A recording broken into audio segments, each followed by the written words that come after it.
নমস্কার বন্ধুরা, কেমন আছেন সবাই? শীতেতে আজ আমি দেখাবো কি করে এগলেস কেক তৈরি করতে হয়। নমস্কার, টুলটু দত্ত ব্লগেতে আপনাদের স্বাগত জানাচ্ছি। আশা করি আপনারা ভালো আছেন। চলুন দেখে নিই কী করে এগলেস কেক তৈরি করলাম। আমি তো গরম গরম একটু ভেঙে খেয়েই আপনাদের দেখাচ্ছি। খুব সুন্দর হয়েছে, দুর্দান্ত। চলুন দেখে নিই। এখানে আমি নুন দিয়ে একটা স্ট্যান্ড দিয়ে প্রেসার কুকারেতে চাপা দিয়ে গ্যাসেতে বসিয়ে রাখলাম। এবার কেক টিনটাকে আমি রেডি করে নেব। কেক টিনেতে একটু গ্রিস করে নিচ্ছি।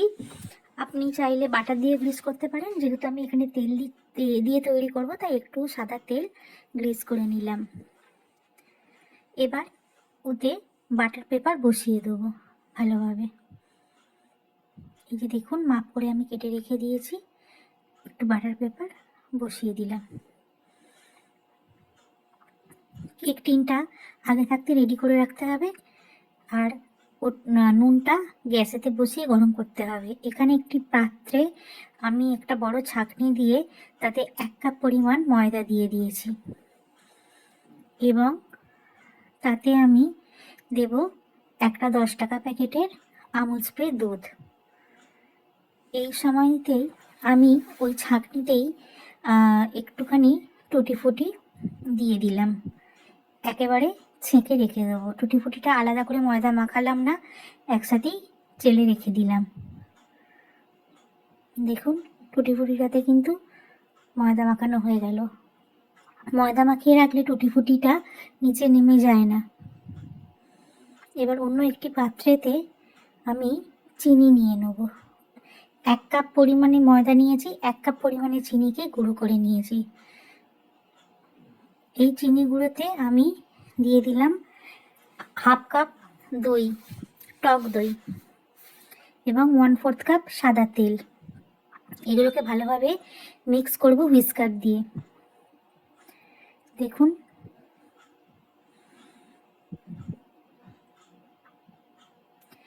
একদম স্মুথ, একদম যতক্ষণ না হচ্ছে ততক্ষণ পর্যন্ত এটাকে একটু বিট করে নেব। এবার ভ্যানিলা এসেন্স দিচ্ছি। এখানে আমি 1 ছিপি দিয়েছি, তারপর 1/2 ছিপি দিয়েছি। এবার এটাকেও ভালোভাবে মিক্স করে নেব।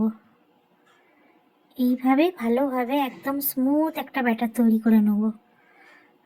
অন্য সময় আমি ডিম দিয়ে করি, কিন্তু আজকে আমি এগলেস করছি। আজ আমি ওভেনেতে করব না, করব গ্যাসের চুলায়। এবার যে চেলে রাখা যে দুধ আর ময়দাটা দিয়ে একই দিকে, যদি আপনি ডান দিকে ঘোরান তো ডান দিকে ঘোরাবেন, যদি আপনি বাঁ দিকে ঘোরান তো বাঁ দিকে ঘোরাবেন। একই ডিরেকশানে ঘোরাবেন, ডান বান করবেন না। এখানে 1/2 চামচ আমি বেকিং সোডা ও 1 চামচ বেকিং পাউডার দিয়ে ভালোভাবে স্মুথ একটা ব্যাটার তৈরি করে নেব। কিছু মনে করবেন না বন্ধুরা, ওটাকে বিট করতে গিয়ে একটুখানি ময়দা বাইরে পড়ে গেছে। দেখুন, আস্তে আস্তে একই ডিরেকশানে আমি কিভাবে ঘুরিয়ে যাচ্ছি।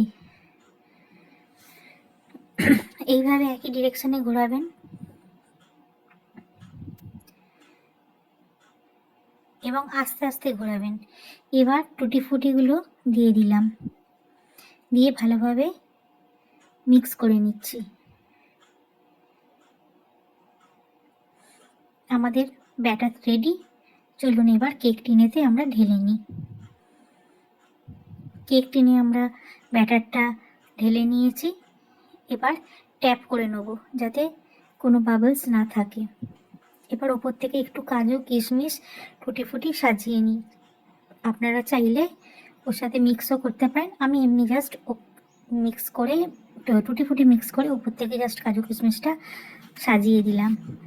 চলুন এবার ওখানে বসিয়ে দিলাম প্রেসার কুকারের ভেতরে। ওপরে চাপাটা দিয়ে দিলাম। এটাকে আমি 45 মিনিট বেক করব। দেখুন, বেকিংয়ের পর দেখাচ্ছি, দুর্দান্ত হয়েছে, যা সুন্দর গন্ধ উঠেছে, গোটা ঘর মম করছে। এবার একটু ছুরি দিয়ে দেখে নিচ্ছি কাঁচা আছে কিনা। না, কোনো কিচ্ছুই লাগেনি। সুন্দর হয়েছে আমাদের কেক। দেখা হবে পরের ব্লগে। সুস্থ থাকবেন, ভালো থাকবেন, লাইক, শেয়ার এবং ফলো করবেন। বাই।